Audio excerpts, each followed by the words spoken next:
Penyelenggaraan Liga 1 rencananya akan bergulir mulai 27 Agustus 2021. Berita ini disambut baik para klub peserta Liga 1 tak terkecuali klub Liga 2 seperti Sriwijaya FC. Namun manajemen Sriwijaya FC melalui presiden klub Sriwijaya FC Henry Zainuddin tetap akan menunggu surat resmi dari Kapolri maupun PSSI terkait terselenggaranya Liga. Mengingat sebelumnya sudah sempat keluar surat izin dari Kapolri namun Liga belum juga berjalan.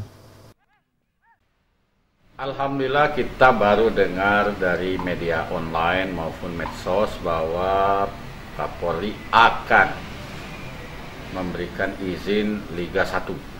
Tentu pasti akan diikuti dengan Liga 2. Tapi dalam bentuk formal suratnya kita belum lihat itu.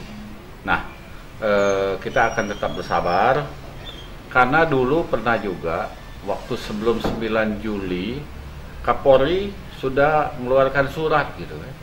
Tapi masih tetap tidak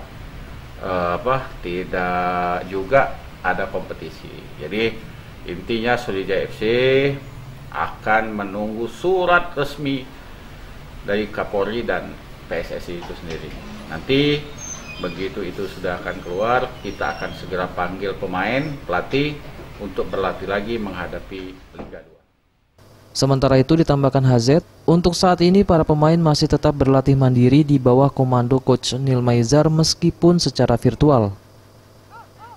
Eza PM, Sriwijaya TV.